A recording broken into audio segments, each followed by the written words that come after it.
Welcome back to another episode of the Art for Wellness podcast. If we haven't met already, this is Danielle Beck and you're listening to the show that helps you navigate through the world of art business.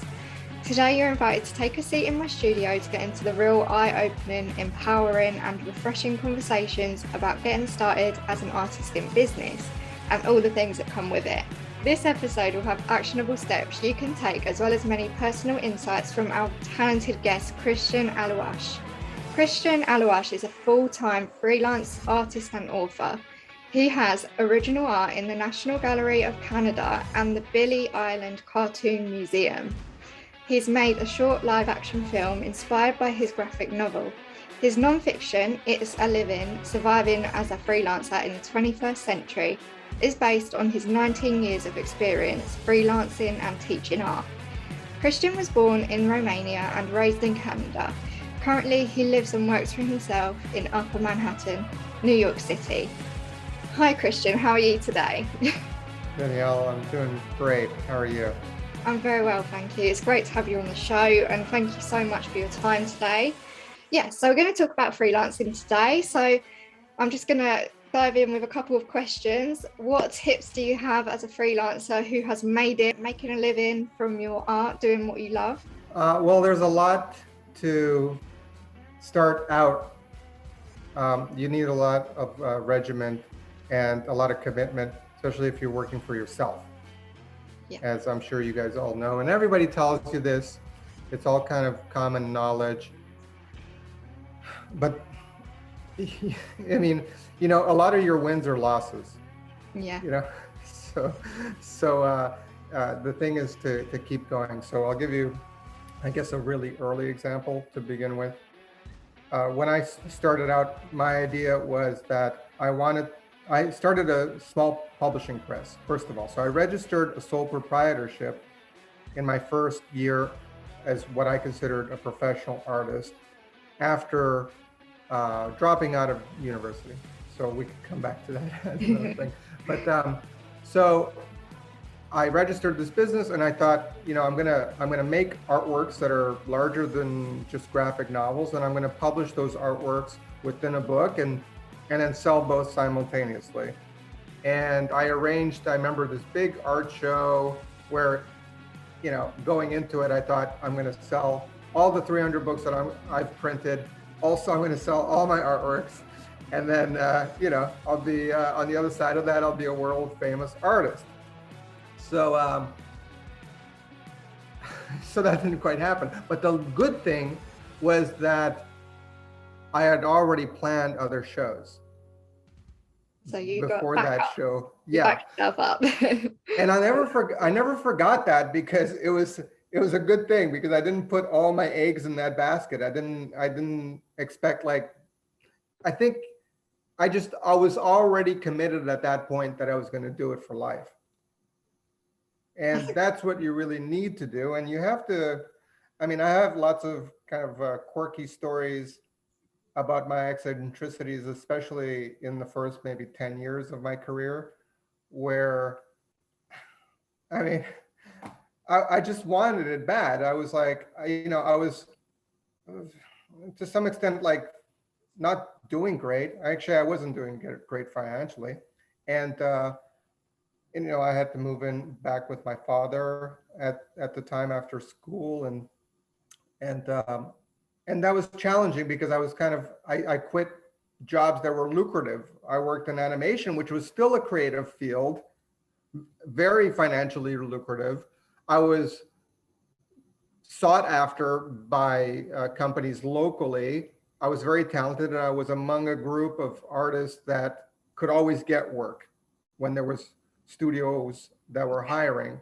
So I was lucky that way, but once I turned my back on that, wanting a different type of career, like a freelance career, which I didn't know at the time that freelance even existed, but I wanted it ideally to be an artist. And I didn't want to work in an assembly line. And that was really my pet peeve with animation back then. Right, yeah. So I wanted a name for myself, and yeah. Can you give us a bit of an insight on what the difference was between what you were saying, your animation the way that you were, what you were doing as an animator and the work you wanted to do as a freelancer? Okay, that's a great question. And I apologize because sometimes I do go on tangents. So, right. So I think the first thing that I had an issue was it was an ego thing.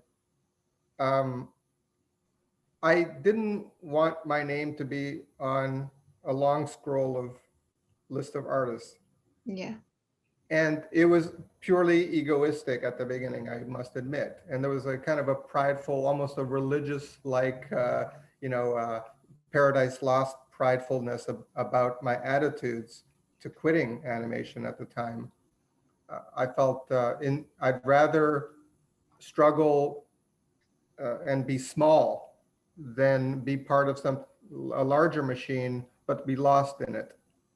You're lost in the gears of it and maybe crushed by it. You never know.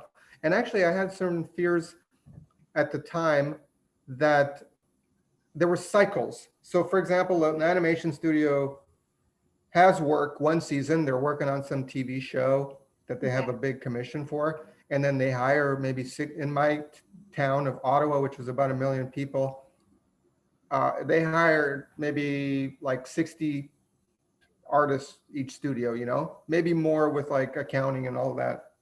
So no more than 100. Each studio was no more than 100 people.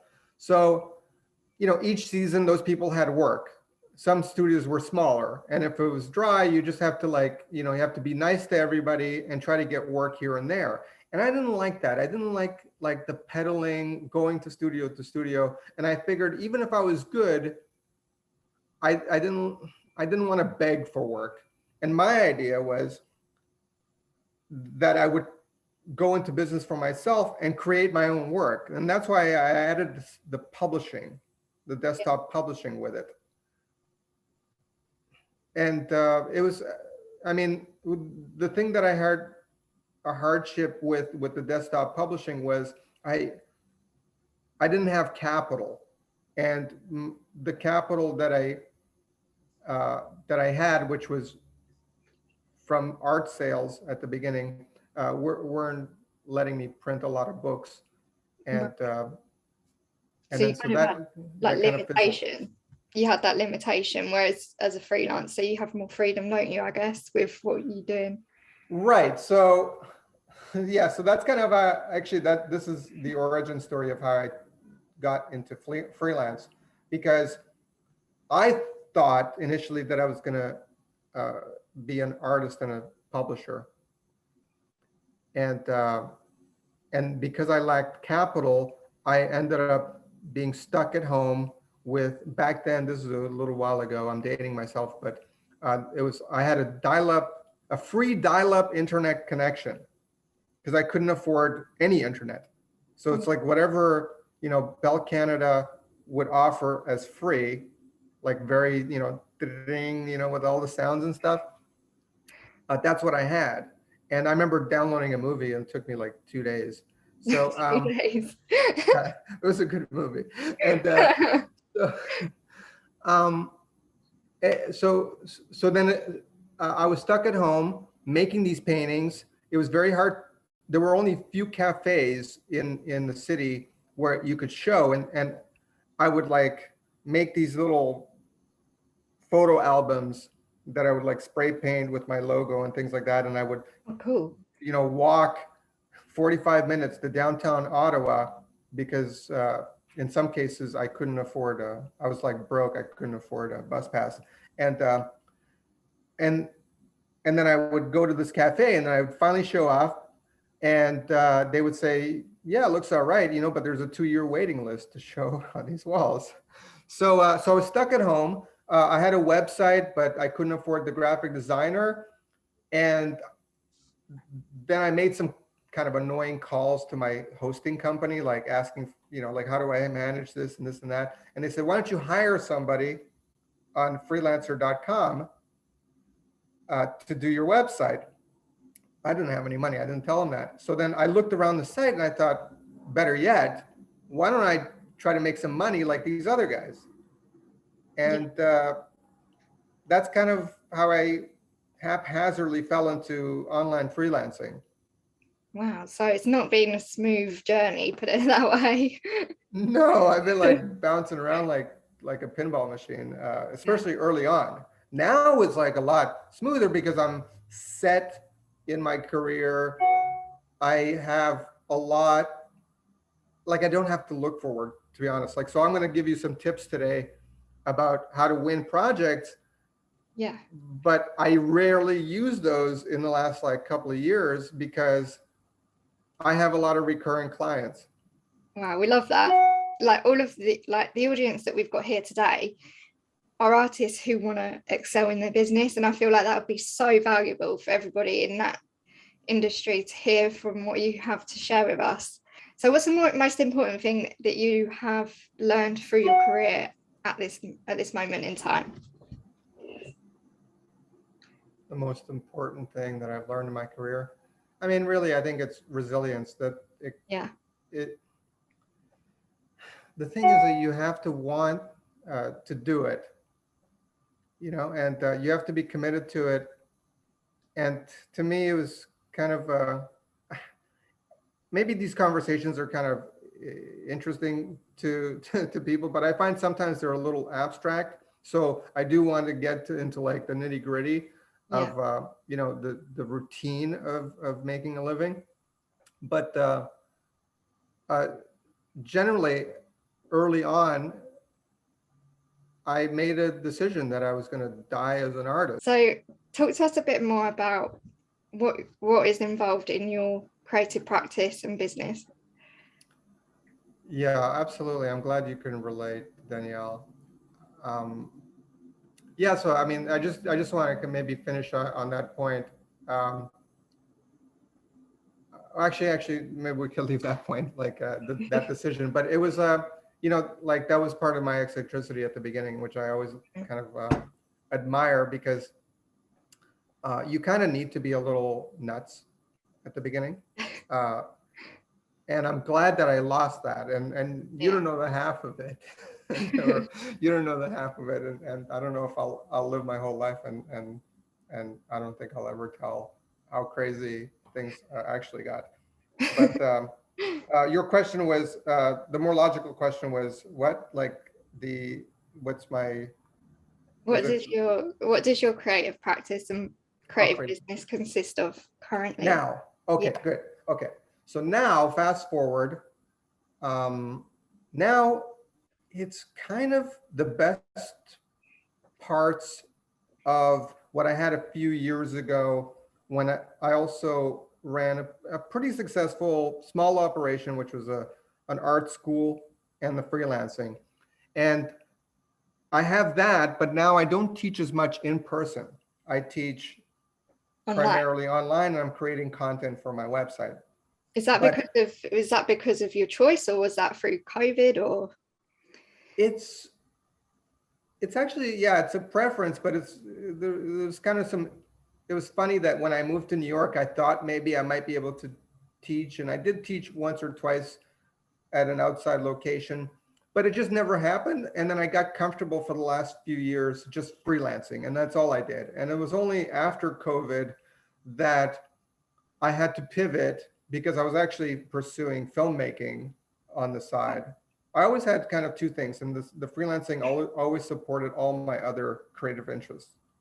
So basically, the structure of my business has always been to this point that I use freelancing as as a way to sell my skills and do the creative things that create intellectual property for what I want to do and what I want to own.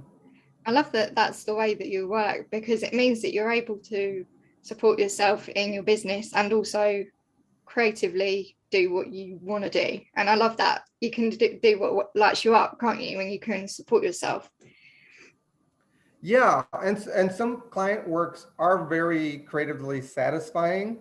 Yeah. And occasionally, where I have good relationships, I can work out deals and contracts, and I do have contracts that give me some back end. But usually, a lot of those projects, they're dream projects for them too, and they're a lot of them are kind of losing ventures, except now I do have a client that's like a company, and they have larger budgets. So I'm kind of like a freelancer that joins their meetings Yeah. with them, but I'm not part of their regular group. Yeah. So, right, but I wanted to explain kind of what I do now. So back then, but it's important to know, Danielle, that like for other artists that are trying to strategize their career. So I came to certain conclusions because for a while in my early career, maybe 10, 10 plus years, the first 10 years, I switched from the self-publishing and I focused for a long while just selling fine artworks. So I used to Yeah. attend a lot of outside and indoor art fairs, locally mostly in Ottawa. And I was selling artworks here and there. And then I was working my way up from cafe shows, and then also like, nightlife shows. I would like paint live in clubs and all these things. And all night raves. I don't drink. So I would like just go at a rave, set up like a table with artworks, and sometimes paint, sometimes sell my whatever books I had. And then I'd just be hanging out while everybody's tripping out on me, around on me. So, and I'd be sometimes in a suit and tie. I bet you were like the life and soul of the party though, because everyone loves art. So they must have been looking at it like, wow. I had some looks. I was eccentric, and I was just determined to win and always try to dress for success, Yeah. and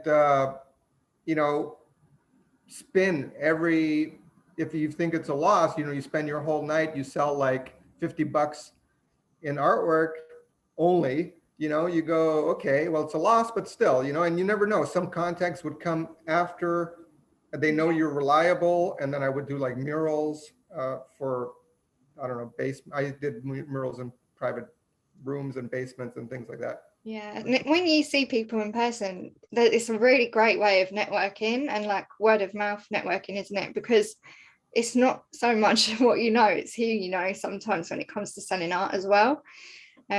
So yeah. Yeah. And then so to continue with that train of thought, so for a while I was trying to sell a lot of artworks, and I did this one big solo show where basically I had worked from up to city shows, which you had to apply for. So I got one of those. I didn't sell anything in that show. It was like, I had the strangest stuff. It's all like skulls. It was a weird period. I can't believe they showed it in like, a government building. So, but they already committed to it. And then so I worked my way up, and then I finally had like a big solo show. And it was like I had two big paintings that I had developed, and then I had 30 other ones that were part of that big solo show. And that the big paintings that series took me about a year and a half, Wow. And it was kind of a big deal in my mind. How did it feel after like a whole year and a half of working and then getting it out there? I mean, right before the show was great. Yeah. But it was kind of devastating after, because I had these false expectations about what success was. And I mean,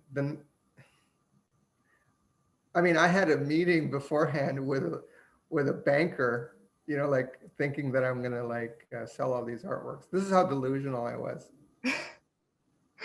So you had a kind of financial plan put in place, do you mean? Yeah. I was like, once I sell, I was like writing the prices on the stickers and stuff. And I'm like, once I sell these, I'm going to come into a lot of money. So, so better to be prepared, I guess, isn't it? Yeah, it's good to be prepared. But that didn't happen. I sold like I sold 3 pieces that night. One to like a recurring patron that I met in an art fair, and one to a family friend that bought a portrait of my father. She was a family friend. Yeah. And then I sold, I think, maybe 2 more, like during the course of the month. And then during the course of 5 years, I sold every other artwork in that show except for the 2 big ones. Oh, wow. Yeah, but over 5 years. But that night after the show, I went all big. Like although I prepaid my rent about 3 months in advance, just in case. At the time, like I was tapped out. Like I had to buy alcohol for the event, I remember, and I literally had like $100 left in the bank. I was prepaid. Like I said, my rent was covered. I just had to like feed myself. But it was like I was really depressed at the end of that show, and I thought it was like a financial failure. And I did a business plan immediately after. Yeah. And I came to the conclusion that that where I was making my most amount of money was from freelancing and teaching. I was teaching at several independent private art schools throughout Yeah. Ottawa and a community center. So that's when I registered my art school. Yeah. And I think I'm yeah, just gonna say for a second, when yeah, I love sure. what you said then about like creating a business plan, because Mm. when I was first getting started with my art, I did not have a business plan in place. I didn't. And I would just spend money on ads and try and see if that would work on Facebook. Didn't see any return on investment. But as soon as I put a business plan in place, or as soon as I kind of learned how to do that and then implement it, I was able to take the next steps and actually, know what route to kind of go. Mm. I think having that bit of reflection, like you say, about what's working, what isn't, is really important. It can be a really good return on investment to do that, like you said.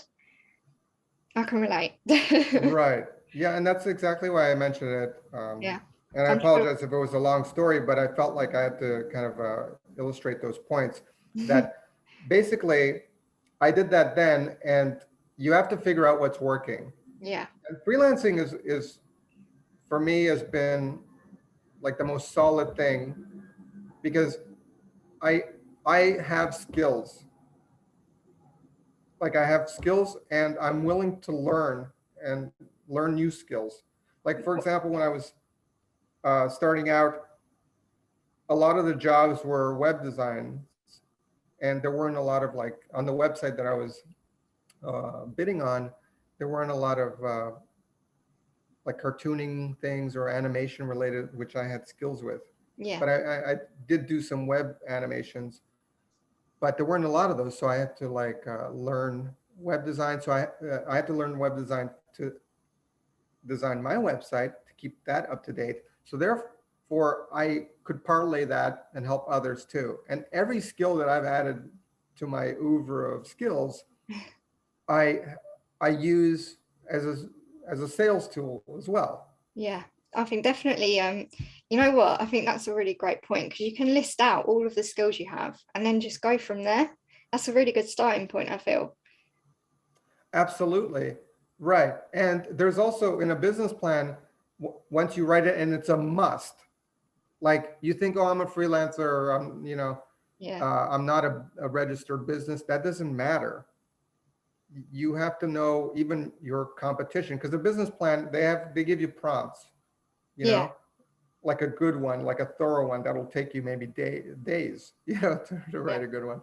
So you have to do some market research. So for example, like if you find yourself online and you want to do logo designs, you go, oh, I do logo. That's like the most competitive area of freelancing there is. Anybody and their dog thinks that they can do logo design. yeah. Not everybody's good, but the thing is, it's very competitive. So it's like any given project that somebody posts online and they want a logo design, within 20 minutes, there's going to be 50 to 100 bidders already. Most of them terrible, many of them like overseas, just kids, but it doesn't matter. They're flooded, and sometimes the client get overwhelmed with so many bidders. Yeah. Is this so when you do your freelancing, how does that work? Is it that you get bids on what you offer, or do you create contracts of your own? How would a typical project work? Right. So basically, you have to actively bid Yeah. online. There is Fiverr where you create a package. Yeah. See, that's what I've seen more of because it's simply like so accessible for artists. So yeah, what's your take on that as opposed to the way that you do it with your bidding? I do less of uh, Fiverr and less of Etsy, for example, where you create little packages and you do, Yeah. like Etsy is kind of a pain in the ass for me because you got to do mail outs, you Yeah. know? So if you enjoy going to the post office, great. But and then I feel like it's the value of time is different, and it's like people want a lot more. And I feel like there's a certain magic as a visual artist, especially if you can work digitally. There's a certain magic that once you have skill, you can get more bang for your buck, so to speak. Like I can, I do some magic tricks, with my art, and I can make a drawing that a novice would take 5 hours to do. I could do in like 30 minutes. Everybody, if you're listening to this, Cristian is so skilled at what he's doing, and you've got to go check out his work. It's amazing. Thank you. So, so I'm on the other side of the spectrum where I bid primarily. If I'm looking for work, I bid on 3 websites. Right. Okay. I'm active and a top rater on Upwork, top rated artist on Upwork. Also Guru.com. I've been on since like the very beginning. They used to be called like something Moonlighter, way before they turned into Guru. And they're very good. So those 2 are my most highly recommended because they have good screening process for who creates projects there. And they have a good screening process for who bids on projects. Because if I'm bidding beside somebody else that is not serious or like not talented at all, and or have like bots that bid, automatically, then that's bad for me, because then clients get frustrated and they go, well, it's like I have 100 bids and all, 50, all of them are crappy. They're not going to bother to look at everything carefully. So what do you mean by screening? We're just talking because like to the complete beginner, how would you explain that? I'm not sure what they got going on, but I'll in terms of screening, but they must do something to validate the clients before they create a project, and for the people creating portfolios there. I don't know what they're doing, but I noticed on freelancer.com, which is the one where I have the most reviews, it's kind of degraded over the years, I feel, because there's a lot of like specifically Indian and Pakistani and some overseas talent, and I don't know what they got, because I create projects sometimes there if I want to outsource, and I'll post a project and I'll literally click post, and then with that very second I get like messages, personal messages, hello, and the bid is up, so it's like it must be a robot. It's just like a copy and paste robot. Yeah. So it's very frustrating. Nobody listens to or reads my description. And then they go, hey, what's up? And I'm in a conversation with not even the artist. I'm in like some salesman that's delegating to like knows an artist who knows an artist, who's going to do the job. It's not very legit by the sound of it. No, it's not. But there could be some good ones. I have a profile there still, so you can't write anything off really, can you, until you check it out, I guess. Yeah. So I actively bid. Now I'm on Upwork, because I'm not active, occasionally I get offered, I get invited to projects Right. because I'm a top rated provider. And based on my skills, I don't know what the clients go through where they offer, maybe they search my profile, or the system kind of, they click on something. Hey, do you want, Upwork to offer, providers to you? And then they click on that, and then Upwork recommends me, and then I still have to bid. Yeah. So, so now I'm finally getting to like kind of the details of your question. So then once I bid, this is kind of a long conversation, but I have a template. So that's like the thing. I have one template that I follow as that I'm going to give to you now. But there's so many other little components in it where you have to screen the client. Yeah. Because you have to figure out if you're actually a fit for them. Yeah, definitely.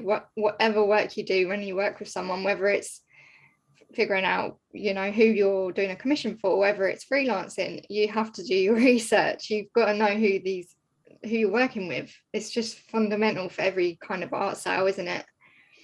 Yeah. So that's really generous that you're going to give us a template to use. Mm-hmm. So yeah, what would you recommend? Okay. So it's like I'm giving you a weapon, and I give this. I mean, it's in my book. It's a living too. The thing is that before you use this, you have to be very. You can't take it lightly, and everything has to be filled in. So the best way to do it is to actually find a project that you in your mind believe you could complete, and you have to read the description and then visualize that you will complete that project like 120% of what their expectations are, at least minimum. You have to imagine that you're going to knock them out of the park, especially as a first project, because you need an excellent review. And in most cases, you always have to remind them when the project is winding down, hey, don't forget to leave a review for me. Yeah. And then I'll for sure give you an excellent review as well. I used to have like phrasing, because some websites don't let you like ask for excellent reviews, but I used to have a phrasing where I'd be like, hey, if everything was satisfactory, please leave an excellent review, and I'll do the same for you. So yeah. So you have to get those reviews, and then you'll be top rated, and then you get offered jobs, and then you keep satisfying good clients, higher and higher paying clients, and then they come to you. Reviews are so important in whatever you do. Even just saying, hi, how did this go? How did you feel about this? Just getting a bit of feedback if you can, and then even asking for a testimonial is so important when it comes to your business. Yeah, you can be shy about it. It's difficult. I usually don't ask for testimonials. Like what I'll do is like, I'll just use quotes from past reviews. But I have a lot of them, thankfully, now. But in those first instances, at the end of the project, you kind of have to encourage them. Yeah. But really confidently, and then always be showing enthusiasm. 100%. Yeah. Yeah. You have to be an actor even when you're in the screen, because your body language translates. Yeah, That's something I learned. Yeah, you need to be able to connect at a different level, I think, isn't it? When you're doing these collaborations, it's very much a relationship with someone as much as it is a contract. It is, but they have the money, and they will always hold the upper hand in a freelance relationship, and you always have to show them respect. Yeah. I mean, I have clients that consider me a friend, but when it comes to money, like I've been invited, like I've stayed with clients, I've visited them in Canada and so forth, and we're friends, but when it's business, it's like I never treat them casually. if they give me money for something or deposit, it's like, that's my job. And I don't like, I mean, you wouldn't treat your friends like that, right?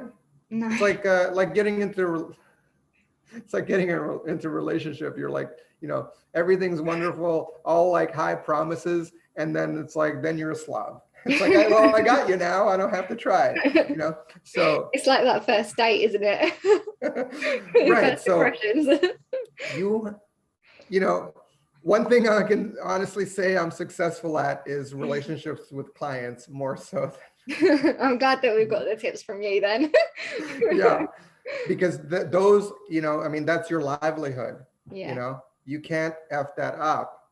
And then it's your reputation, and then it's really important. So anyway, so once I find that project, once I read it thoroughly, sometimes twice, Yeah.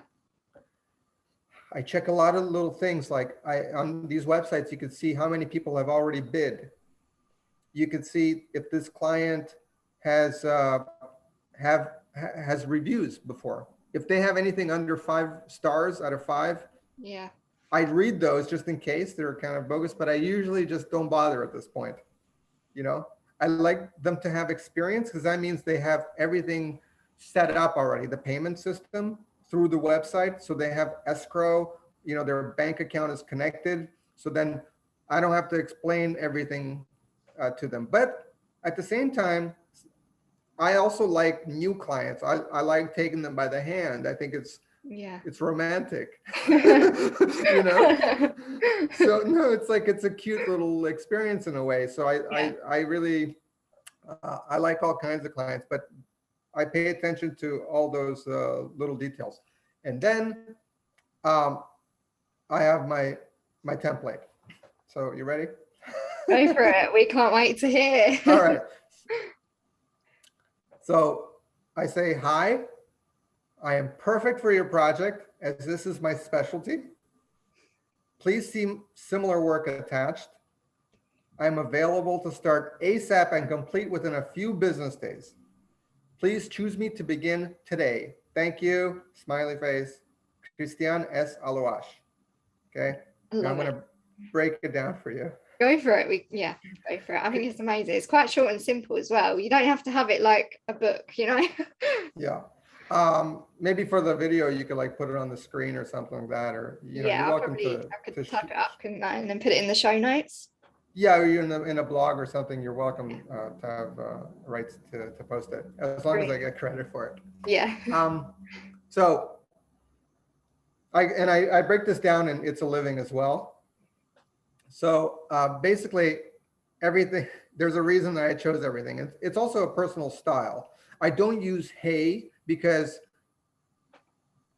it's too casual for me. Although everybody now just says hey, nobody says hi anymore. It sounds too formal. If I don't know their name, I say hey, hi there, but if they list their name, I pay attention to that. Sometimes they'll sign their name, or I'll look at their profile, and if it has a name, I say hi, that name. They don't get offended. Like it'll feel like a friendship, like it's not like, oh, how come this guy knows my name? They know they entered their name, or they just assume that they signed it. It's more likely to catch their eye, isn't it, as well? And like, oh, that's me. Yeah, that's me. Yeah, it's like, oh, this person knows me. Yeah. So you're already kind of like, each other. Yeah. Simpatico. So I am perfect for your project, but here, that's my thing. And it's like, I always use perfect. I'm always perfect for every project that I choose to bid on. And if the project says like logo design for a pizza business, okay? That's what I say. I say, I am perfect for your pizza shop logo design project.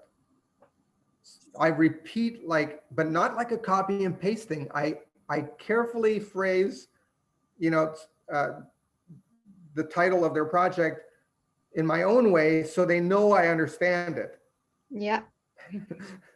That's Okay. important, isn't it? Because it's important for them to realize, oh yeah, they get what we're doing. Yeah. Well, and that's another thing that I think a lot of freelancers, they don't, if that if they don't take it seriously, they don't realize that how much energy it takes. Yeah. Like I expend all this energy, and sometimes on a big proposal, when somebody lists their budget, because that's another thing I pay attention to. They'll say the budget, so then Yeah. that at this point it'll influence like if I'll bid on it, because I'll do the math. I'll calculate sometimes like based on the number of illustrations, their total budget minus the service fees that I'm going to lose and maybe taxes. So I do the budget, and then there's a lot to evaluate. Sometimes you have to negotiate up, and then by their verbiage, you have to figure out if this person is reasonable and flexible, you know? And Yeah. then once you show them the quality of your work and your experience, if they can bend a little, so you could you could actually perform at your highest level. There's Yeah. nuances. So I am perfect for your specific project, as this is my specialty. They're all my specialty. I wouldn't waste their time Yeah. if it wasn't my specialty, because I believe it. It's like it's a form of visualization. You know, I visualize myself completing the project, and I wouldn't bid on this, even if it's outside my thing. I visualize it. I think of all my experience. Like, so I'll give you a quick example. You got Yeah. time? Yeah, go for Okay. it. So one of the big projects that I have is a long-standing client. He's a fine art collector from Long Island, owns like all kinds of like $1 million Warhols, Picassos, over 100, close to 150 artworks. Big high-end collector. Yeah. I found a project of his on guru.com. This is before I did any sort of book editing. I mean, I did my own book editing for publishing. I edited some small little projects. He said, I have 25 pages of a book, and I need a ghostwriter to finish the rest and bulk it up about collecting fine art. Yeah. So did you take this up? Yeah, but I had to sell him on it because I didn't have that much experience. So actually what happened was I spent about an hour and a half formulating a pitch Yeah. like a message. I took this template and built it up into, So with you're certain, essentially doing what he wanted you to do, but in your own pitch. yeah. So, and then what happened was I bid, and I was thinking about it because I thought, and it was a big project. I think it was like $5,000 he listed, so I'm like, oh, this guy's serious. And then what happened, I was thinking about it because I figured I'm going to get some response. And then I saw him relist the project. Like it was the same description. So he must have not been familiar with the site. And then so it cost me bids to bid. So I called Guru and I said, like, this is a repeat thing. I spent a long time bidding it. What should I do? He's like, okay, maybe he's confused, but I'm like, should you tell him like a warning or something? Like, cause like to close one project. I even cause I was like cause I wanted it. So I don't think they did anything. So then I spent another bid to bid on the same project. Like again, I think I copied and pasted, and I think I also elaborated at the beginning that I already bid, and like I'm super interested. And then he replied like, here's my number, call me. Oh, wow. So I called him, and then I met him at like a swanky place he's got in the city. And then, and he's got 2 other houses in Long Island. So, and anyway, so we have a long standing relationship now, and he's even collected my own work. That's amazing. So yeah. Yeah. So, but the point is that I spent 3 hours, and then, bidding, and then I had to meet him in person. And he said, there's another guy in New Jersey this is what he does. But life is funny. So in the few things that I brought from Canada when I moved to the States, one of the books that I brought was called The $3 Million Shark or something like that. And I had written in it It was all about like art collecting, the world of art collecting. Yeah. And that was one of the 5 books I brought. And I took that book to him and I said, this is one of the 5 books I brought, almost like to indicate that this is meant to be. And I showed to him that I'm also extremely knowledgeable, not just as an artist, but knowledgeable about art history. So, which I am. And he said like, oh, I got another guy in New Jersey, but I like, I'm leaning towards it because I like you. And he called me and afterward, and he went for me. So I have this long-standing relationship now. But so I sold him in person too. And then so once he says like, I like you, I said, great, send me a check and I'll officially begin. Oh, wow. I don't start work, on promises. And that's how it's done. Yeah.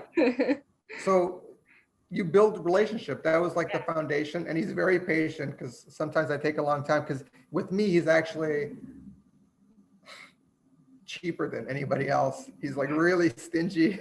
And the works that I sold to him, I sold for, you have no idea how far less than what he's paid at auction, because he pays like crazy amounts at auctions for artists that he's never met. But artists that he's met, he figures they're not worth that much. But regardless, I'm on the same wall. He's a repeat client, right? Yeah, he still is.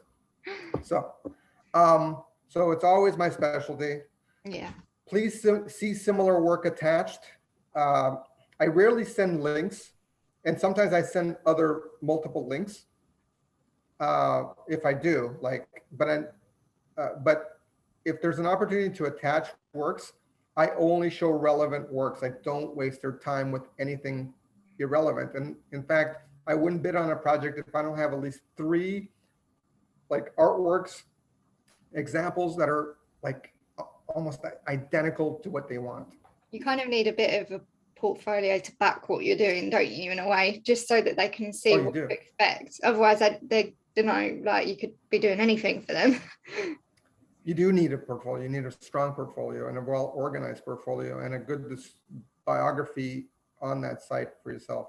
Like when I first discovered Freelancer, when I was like struggling early on, I said, okay, this is an opportunity, but it took me about a week and a half to 2 to build my portfolio and set up everything before I went live. Yeah. It's so worth having though, because once you've set it up, you've got it then. And like you say, how are you going to get the clients unless you have a portfolio? Yeah. I'm happy to share with you my portfolios on Guru and Upwork, even Freelancer, if anybody wants to kind of see. But I have a lot of stuff. I kind of overwhelm people. We could put the links in the show notes if you like. Is that possible? Yeah. If they want to see, they're only for examples. Yeah.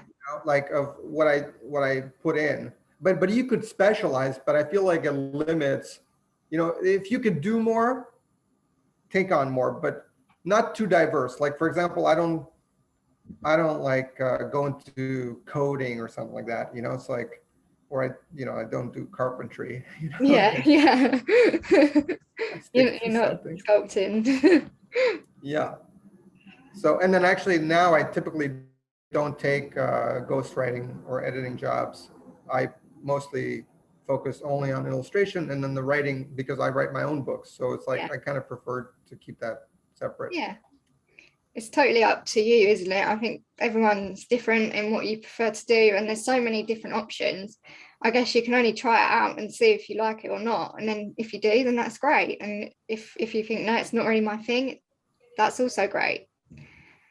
Yeah, that's true. I mean, like, I feel that if you really want to learn something and excel at it, I think you could do it. Most people with sound mind can push themselves to do it. Yeah. And I that's kind of one of my gifts that I'm really, really thankful for. I have had a gift in my life that I'm able to work hard to learn something new, especially learning things. I have some physical resilience, but I'm really thankful for the things that I've embarked on, and just by sheer will have been able to master. Yeah, it takes a lot with creativity and business. It takes a lot of dedication, and a lot of that, like you say, is about mindset, isn't it? And the way that you approach things more than anything. It's not just about Sometimes strategy, it's also mindset. it could hurt. Like Yeah. I'll get a headache if I'm trying, I'm trying to grasp something and you need a break. Yeah. But man, if you want to just like keep at it, and there's been projects, even like the ghostwriting one, I hadn't done anything that big before, Yeah. but I fought to get the chance, and then I worked hard and I learned on my feet. And sometimes online they don't know like the struggles and the learning curves you have to go through, but you have to say, yeah, I could do it, and then The best time to do time it is to before work. you're ready. Yeah, exactly. Yeah, I have, like, if it gets to it, I have a project like an example like that recently. So I'm always challenging myself, like, so right. So you only give relevant examples. That's very important. Don't waste your time with anything else. It's like, you know, I have like, it's a matter of respecting not just them, but yourself, Yeah, because time if is you, important. yeah, if you waste somebody else's time, uh, you're wasting your own lifetime, like if you're pursuing a project that you're not going to fulfill, and you're just going to hate yourself by the end, and everybody feels dirty. you know It's very much about prioritizing, isn't it? And yeah.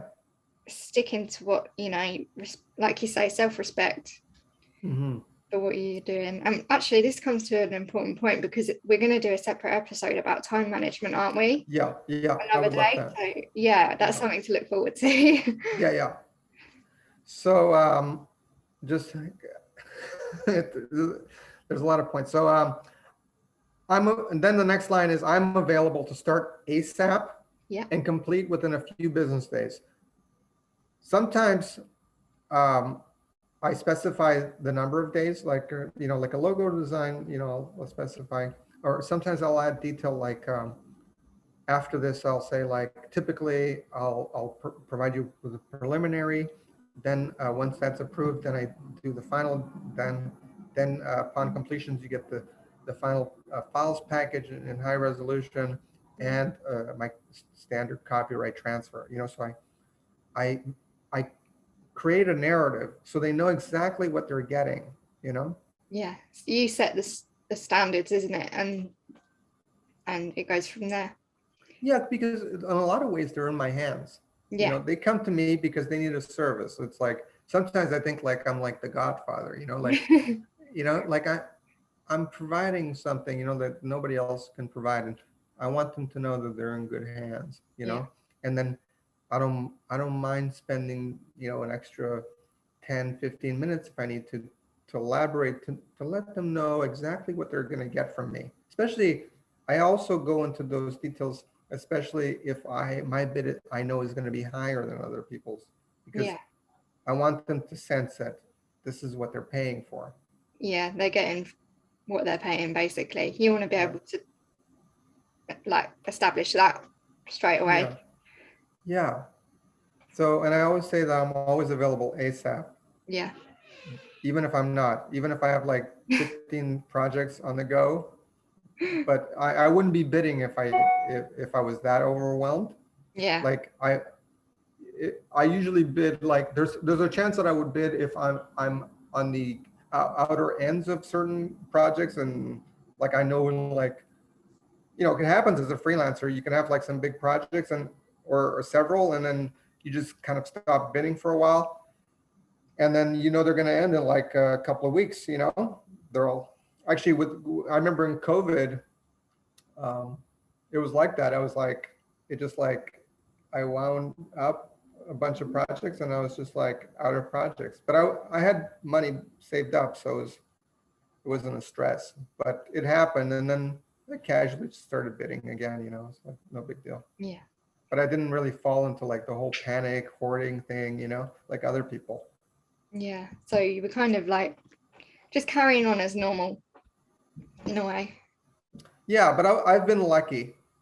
I've been very lucky because, like I said, like even when COVID happened, I happened to have two kind of big projects, one for a corporate client, and another for kind of a bigger private client that was like an illustration project. Oh, cool. And I just kind of ended up stretching those a bit. I could have done them quicker, made the money faster, but I just kind of like spread them out a little bit while the whole madness was happening. And then by the time the summer came and I was like done with them, um, things, people were still like, there was business coming around. And then the big closer is, please choose me to begin today. The big call to action. Don't leave anything ambiguous. You want them, they're reading your message now. Yeah. Choose you now in this moment. They can click accept, choose. Literally tell them what to do so they know what to do. Yeah. You're directing them. This is your pitch. You're directing them to do what you want them to do. So that's great. Yeah, you're not like writing all this stuff like just like, oh, it's a nice fairy tale, and then it's like, yeah. it just goes off. Once upon a time. Yeah, it's like, like take an action now, and then sometimes I add little extra things like looking forward, I'm really excited, like enthusiasm, like, yeah, get some kind of thinking, oh yeah, what could it be like to actually work with this guy? yeah. So and then I add like the thank you smiley face, which is nice little thing. It's like, it could seem unprofessional. I don't say thanks, I don't say regards, I don't say Just sign your name. Sorry? Do you just sign your name then? Yeah, and then I write my full name. Yeah. And there's a reason I do that too, is because it's to indicate psychologically that I take pride in my name. It's like the full name. It's not like just Joe or Chris, or there's a million Chris's. It's because like I want them to see like they could copy and paste in Google my name and they'll find something of quality. So it's like this is my full name. So they know who you are, exactly who you are. Yeah. So that's really the pitch, that I use as a framework. But like I said, I've turned that same pitch, because usually, let's say on Guru, where I bid on that ghostwriting project, and that turned into other, like I said, like it turned into book layout, into self-publishing help, into selling original works to him. But for that, like, there's a template you could kind of, the system saves a template. So you could choose from multiple templates. And I have a kind of a similar one that I'll select from a drop down, and then I'll plop it in there, and then I go in and customize it, but other times I just have it in a text file and I'll copy it from there and paste it and then customize it. Yeah, it's just with any kind of pitch, it's really important to keep it personalized to the person you're writing to, or the pitch that you're sending. Because otherwise it's like, it won't make sense, will it? Right. Yeah, and people don't like it if it's like, they're not going to pay attention if it's not personalized. You're not going to get any use out of it. It's just going to be a waste of time otherwise. Yeah. So what else? When it comes to your pitching, you said that you do it through the two main sites. Mm-hmm. Is there any other ways that you do it apart from those two sites? Oh, yeah, that's a great question, Danielle. Well, I mean, I use this pitch in person, and I use it in emails. Right. So this same framework is used in every email. Like it's so embedded in my mind now. I always use it. So, yeah. Like over the years, like so there's online there, I've gotten like mural projects locally over the years. I don't usually do murals much anymore because it's a little, it's a little too physical and I have other things. So, but I've met clients in person. So sometimes I would go on these listing community sites, like in Canada and the US, there was like Craigslist. I don't know if they have it there. I don't know if it's any good now, but for a while, you could go there. People look for jobs and different postings and gigs. So I would look for gigs if I was really cramped for work. Yeah. And sometimes you have to buy bids on these websites, but then like on Guru, I get 10 free bids a month, and usually the ratio, no matter how good you are, it's like, you'll win 1 in 10, you Yeah. won maybe 2 in 10. So if I didn't want to spend money, I would look for other projects and I would meet people in person. And, if I'm meeting in person, whether it's over coffee at a cafe, at every instance, you have to you have to close the project and you have to receive a deposit so you can begin. Yeah. Never walk away without some sort of money, that if this guy or gal like changes their mind, at least you have some collateral, like, look, I've spent the time and I'm over here with the money and you're over there. So really it's the best choice for us to keep working together to resolve this, When it comes to taking payments as a freelancer, is there anything a specific way you would do that? Or is it through the contract you create? Like, do they have to go to a website? How does that work if it's not done through the sites themselves? Well, if it's not done to the sites, but the thing is, even though the sites take high commission sometimes, like Guru takes 10% or 9% sometimes. Yeah. And they only take it after you got paid. Upwork takes 20% on anything under $500, and then it starts whittling down to like 15 and 10. So like on $1,000, you get 900. Yeah. But then, but actually, well, at 10%, but so the small projects like 500, right, you'll get 400. So it's a kind of you feel it. Yeah. So they have systems in place. They have escrow. Some websites call it differently, like Guru calls it Safe Pay, but it's an escrow system. No, it's a worldwide system. It's like, like people use escrow, like if they buy a house, you put money into like the bank's escrow. Oh, okay. And then they hold that money, and the party that it's meant for is the only person that can refund the money back to you. Yeah. And then you're the only person that can give the go ahead to release the funds to the party that it's meant for. So it's like it's an intermediary that holds the funds.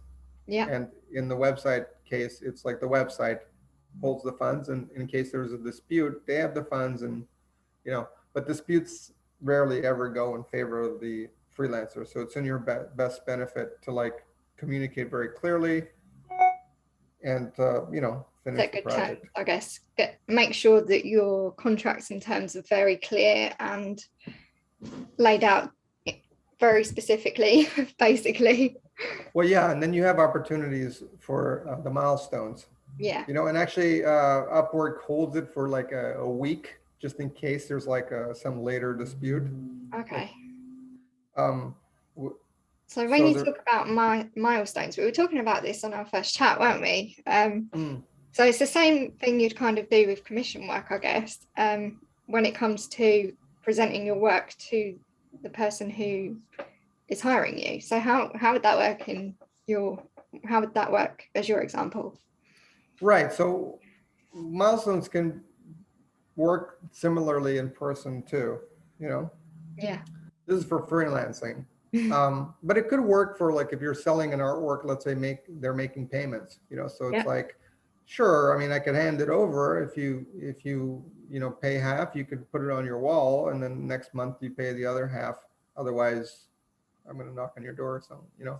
Um, but so like once you write the proposal, these websites have an option to write like what you're going to deliver by what date. And then you can write a description, choose the calendar date and the amount that should be released, Yeah.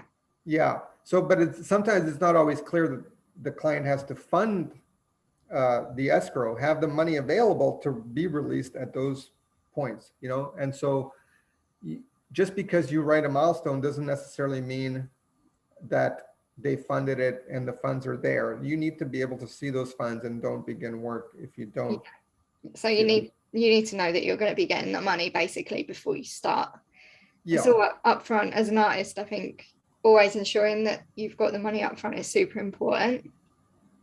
Yeah. So just like in person, like if you tell them that, it's going to cost like, it's a logo design and let's say it's $1,000. Yeah. And, I can begin today, just, make a $500 deposit, half now, and then upon completion, the other half. They're like, oh yeah, okay, that sounds good. And then you just look at them and you wait for them to make that payment. And then you have to tell them what forms of payment they can make it in. So then like what I would say was, would be, well, I accept PayPal, where you take a fee, and never accept friends or family, because there's no dispute abilities there, Is it business So, then? Sorry? Would you say to go through the business option? Yeah, just like, yeah, it doesn't have to it's all business, but you can have a personal account. But the thing is, pay the fee, because that way you have some dispute options. But if they say, look, I'm trying to make, well, usually it would be the freelancer that would say like, oh, I want to save the fees. Can you pay me as friends and family where there's no fees to anybody? No, that's not good. Like, it's not good for the client, actually. So, but I wouldn't accept anything. And I wouldn't accept cash without a receipt. Some clients in person, when I met over cafe, they say, oh, no, I'm happy to give you. No, that's an argument waiting to happen. I saw this in person where like, it was a gallerist and an artist, they were having a big opening, and the artist is like, you still owe me $500. He's like, no, I paid you. No, you didn't.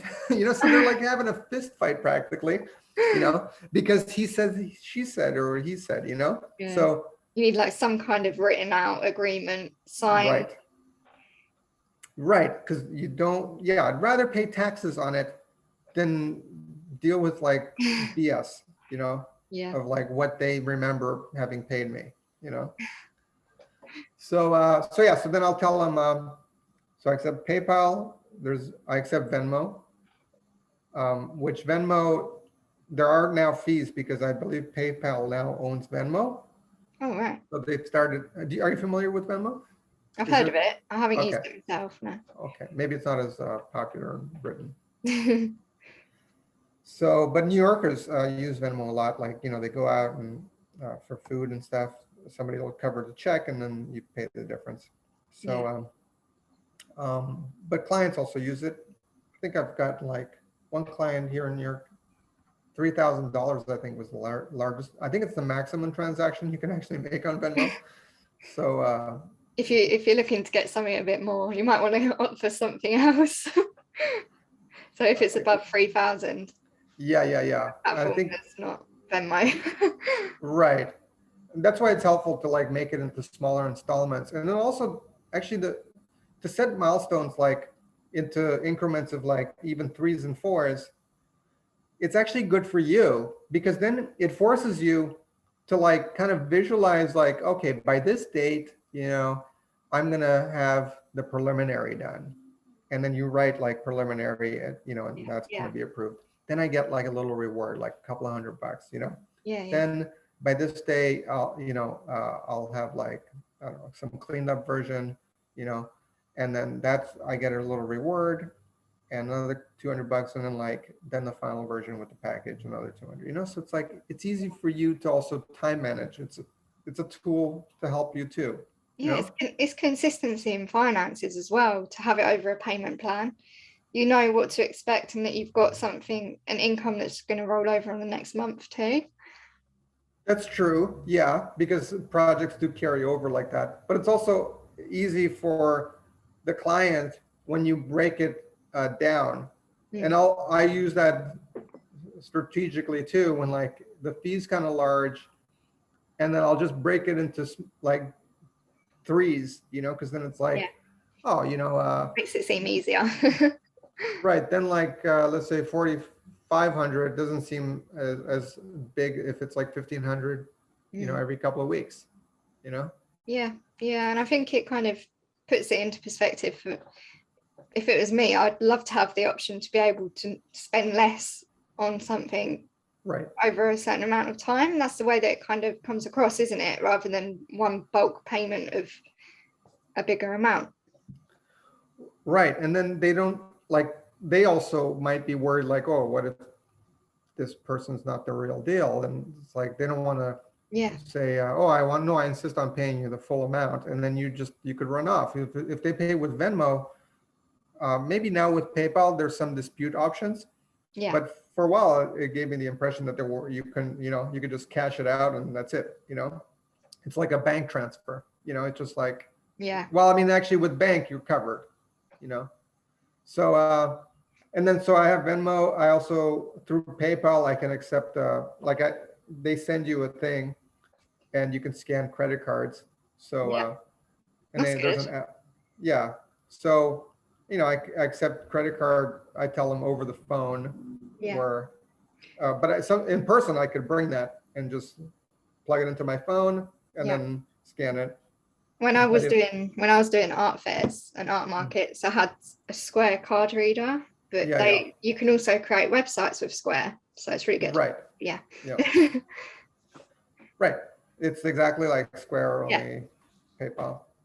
So, I have that, and then what else? As a payment form. I just usually don't accept cash. I mean, I do get checks in the mail, like this client from Long Island, the art collector. He just sent, because he's a doctor, so he sends checks in the mail sometimes.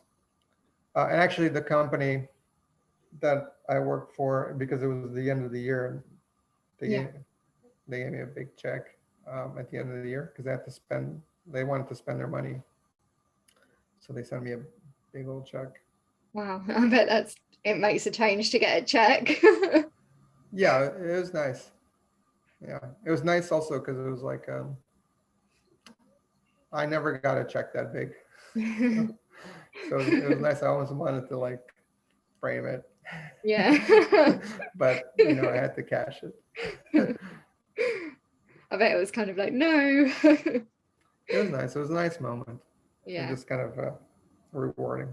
Yeah, that's good. So how did your career so far affect the trajectory of your life? That's a deep question. It is a deep question. Well, I always had something in me that, I don't know. I think I'm on the road that I've always meant to be on. There's something in my nature that expects this life. And I don't know. I mean, how did it influence? I mean, it influenced me, because your channel focuses a lot on like wellness and things like that. Yeah. So to some extent, I think initially it created some anxiety because the whole pursuit of freelancing was to have like this extreme self-control, over my life.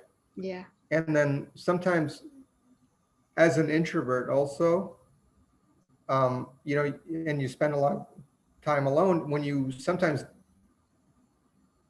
go into the world, it's a shock, and because we kind of introverts tend to build themselves up in their minds as something a little bigger than the world itself. So then it's a bit of a shock. So I think over the years, that was a side, what's the word? Like, I don't know, it was like a side effect of the anxiety became kind of a side effect of working for myself. And then, there was other aspects of when I was struggled financially, I I went into collections, um, and it took me. It was only last year that I finally paid all my student loan off. Oh, wow. Yeah, but I mind you, I didn't start trying to pay it until like a year and a half ago. so so I just avoided all these things, and then and I I bled my credit cards on 2 occasions. Actually, wait, yeah, 2 occasions. So when I started out, I bled them. I had a bad credit, and then I paid them in one lump. I think it was like 9,000, and then and then and then it took me 2 years to develop good credit again, and then I accumulated very two credit cards with really good credit. But then when I moved to the States, um, I had to use them again because I was waiting. It took forever for a green card and stuff, and Yeah. so I had some anxiety regarding money because that's one thing that people should know. I mean, if they did it anywhere remotely like the way I did it, which I did it the very hard way. Yeah. There's better ways to do it. I've seen other people transition a lot better than I have, but um, I think now everyone has an idea of where they're going and what to do with your framework. They're going to find themselves with a path to follow and a framework to follow that has been proven to work. So they're going to be able to kind of work with that and be able, like you say, to take the next step from, say, so like take the leap from corporate, if they're working in corporate, mm-hmm. to what their creative freelance career. Yeah, I think I envied some people that seem to have it a little easier when they had a partner. Yeah. Like I know one artist friend, he's a woodworker, and his wife works. He used to be in IT, and he quit IT because he wanted to be an artist. Because he does make sculptures out of wood and stuff, and but his wife still makes more. I mean, he helped build their house and things like that, but she has a high-paying job for the government, and that I envied that because I didn't have that. In fact, I was like single when I started, and I felt it was kind of embarrassing to even bring anybody into my life at that point, So um, yeah, but the point is that there's better ways to do it. I had an idea for myself that I needed to build a foundation for who I was as a character, as a person, and I had this sense that I had to struggle to invent something new that Yeah. by now, even though I'm still in progress, but I really I really believe I'm quite unique in terms of who I am and my personal strengths. So, even with the bidding template, you have to customize it yourself. So just like your career, your path is not going to be like mine, or, Yeah. their path is not going to be like yours, Daniela. Yeah, So, that's really important to say as well, because like you say, we said about this, didn't we? You can't have you've got to personalize it to the situation that you're in. mhm. Whatever you do, it's got to be some kind of, it's kind of like common sense, isn't it? Like, and sometimes you Yeah. just know by your gut and intuition what's doing, what's right and what's wrong. But like you say, with that, just a bit of guidance, like the basic steps, you can use that and deliver it in your own way, right? Yeah. I feel like for me, what's been most important as a motivator is just to know that other people have gone through hardships and survived and attained some level of success or satisfaction. And for me, um, it's not monetary, because I know that, like, there's been artworks and styles, had I stuck with them, it would have been more lucrative than others. But for me, I'm I'm an artist, and I'm searching for things, and I'm not doing it's actually more than, it's not a career.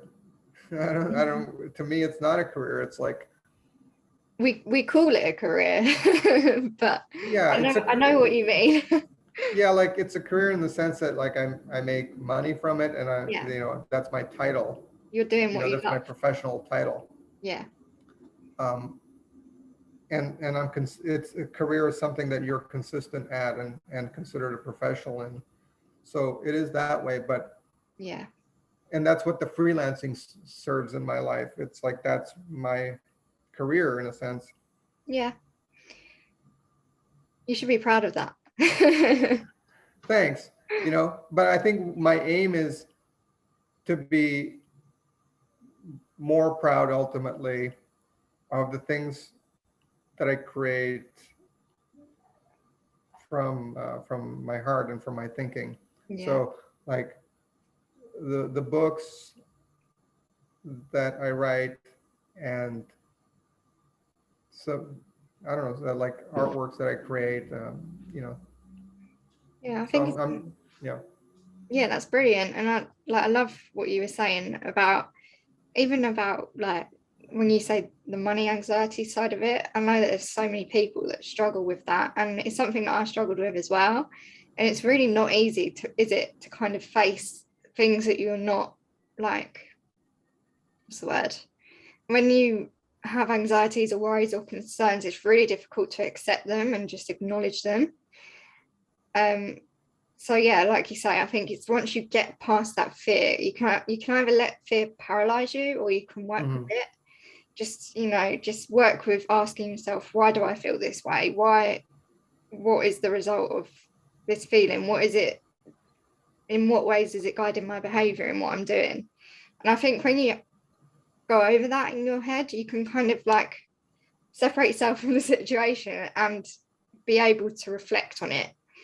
But yeah, it just takes that initial step, doesn't it? And I think Mhm. what you've spoken about today, it's definitely about stepping out of your comfort zone and being able to believe in yourself, have a growth mindset towards what you're doing. And I love that, because it's literally what is underlying so many different things that we do in our lives. It's not just our career.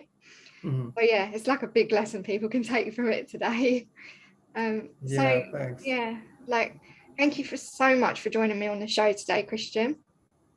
Danielle. So A you've pleasure. provided so many steps that we can take, and much needed clarity, especially around all the freelancing and how you're rocking in the art world. I So appreciate it. thank you so much for sharing your precious time with us. Now you have a lot of projects going on at the moment, haven't you? So you've got your courses, you've got your books, which I got a sneak peek of, and I was like amazed by it. Oh, thanks. So tell us more about that. Where can people go to find it? Right.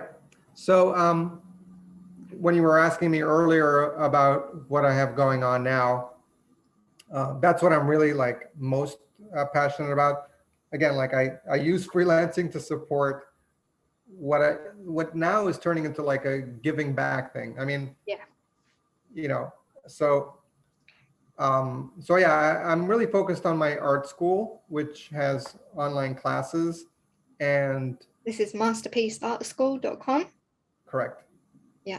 And I'm building content in the background. There's a lot of content that's constantly being put together, and What are some check examples? that out. What are some examples of what Oh, you have? what I have now? Yeah. Okay, so what's going live very, very soon, which are courses that I've had in the past, but I'm tweaking them for my website, is a course on freelancing, and where recently I recorded some actual screenshots where I bid on a project with this template, and I give you my thinking process. Oh, wow. So I recorded 3 examples recently just on freelancer.com where I take like different types of projects, and then you see how each one, Yeah. because it's slightly different, my thinking is different, and the things that I utilize in my bid to try to win them over. So So you go over it more in depth, I guess, isn't it? yeah, I go like kind of, it's brainstorming. You see Love me how that. I like formulate it. I discuss like what I'm You get thinking from their the description. insights. So the insights into your thought process and the way that Yep. you've put together what you're doing. So that would be so helpful for a lot of people. Yeah, so that course has that like more in depth. I have another course on self-publishing. Yeah. So this is about books, right? Yeah, it's all about self-publishing. Um, it is, I don't know if I'll change the title or not, but like it's like currently my experience is actually broad self-publishing. So I don't know if I should make one that might be more popular, or if it was only for comic book self-publishers, because that's a big market. Yeah. So I may split it at some point, because I know that's very popular. But yeah, so I have a big course on that, and then I have some fun ones that are like creative drawings and paintings, and then also a course that's going to accompany an upcoming book on cartooning. This is what I've saw glimpses of, and it looks amazing. Yeah. It looks, Thank you. You're so good at it. Thank you. So that's going to be a big one. Yeah. And I'm that's going to be coming out later in the year. But the other courses, I think within the month, the freelancing will go live, Mm-hmm. and so will the self-publishing. And then I have other ones that are drawing and painting. And then I've been recording a lot of book reviews and artist reviews. So that'll be a section. It's called like art and literature recommendations. Cool. That's cool. That's really helpful. So Yeah, so that's just a fun one. yeah. Yeah. So I'll put the link. I'll put the link to the Masterpiece Art School in the show notes for everyone. And sure. Also, you've got a book coming out, right? Well, yeah, there's a cartooning one. Yeah. Yeah, that's the one. Yeah. That's, I mean, I don't know if I'll be able to give you an image yet, but maybe I can give you the cover image. But I haven't listed it. I've just kind of had some beta readers. Yeah. And I'm planning to launch it later this year. It'll be like maybe by the end of the summer to go in line with the back to school. Yeah. Yeah, and this gives me a lot more lead time. This is usually like not the amount of lead time that I usually take for books. Usually I get so excited like to finish something, I just like plop it up online somewhere. But yeah, so this will be a very good book. Actually it's called Easy and Fun Cartooning Techniques for Drawing Comics and Manga. I love it. I already know people that I'm going to tell about this when it comes out. Yeah, and it's comprised of, over the years, like I used to teach a cartooning class to like kids and adults, and some teenagers too, and I've done a lot of graphic novels. So it's an accumulation of some of the handouts that I used to give in class that I formulated over the years, and then recently when I had to compile the book in the last like year, about a year, I spent like just focusing mostly on that book. I add a lot of new content to it and then elaborate on everything. So it's like, it's really a crash course, and it takes you from like character design to storytelling techniques to shading and drawing techniques, all like to build the skill set to be a good manga or comic book illustrator. So cool. So what inspired you with the cartoon and animation side at the start? Because that's how you kind of started, isn't it? Yeah, well, in college, because I took animation in college, and that I completed. It was a diploma program at a community college. Very good though. Yeah. And we had good teachers. And then I did creative writing in university. That's the one I dropped out of. I just didn't really see kind of, academia. It was like, I think I've learned a lot more than I could have learned there. So over the years. But anyway, so the animation, the reason I actually went into that program was not because of the cartooning, it was because of the life drawing. Oh, right. I had met the teacher, a friend of mine introduced me because he was taking a course there. And he brought me into the life drawing class. And I met the teacher, and she was English trained. She trained somewhere in England. And so she brought back some of those sensibilities. And I thought I would have a lot to benefit from that. And at the time, I thought of like Picasso, and I thought, if I want to break the rules at any point in my career, I have to learn them well. You have to know the rules to break them. Yeah, something like that. Yeah. Yeah. Yeah, you have to know what the rules are to break them. Because Because otherwise, what are you breaking? Yeah. So, but yeah, so that was the impetus for going into that program. And I made some good friends, and, I mean, doing this book now I've been using those skills that I had, for cartooning all these years. It's sustained me. And it's kind of, in one way, it's a bit of a love letter to, all those skills I've acquired. So I love that. Yeah, I mean, I love cartooning. I love, there's good formulas to be learned there. And, like you can't draw realistically unless you know the structure of the heads and people and things like that underneath, or perspective. Yeah. So that framework is underneath everything that's real. Yeah. It's something that you can take into whatever you draw, isn't it, as well? Once you know it, then you've got it. Right. So what I'm going to do is I'm going to put all of the links that we've mentioned into the show notes, and everyone be sure to check out Cristian's work, because these powerful steps that you've provided with us today can be implemented into your business, your creative practice, through dedication and effort. But now you have an outline, it's going to make it a lot easier to do. And I really appreciate your time today, Cristian. And for giving And remember, with a great outline comes great responsibility. That's a good one. I like that. It definitely does. And you've got to just listen to Cristian, because he's like the king of freelancing. So yeah, with that being said, I look forward to seeing you next week, same time, same place. And thanks again to Cristian. See you then. Thank you, Danielle.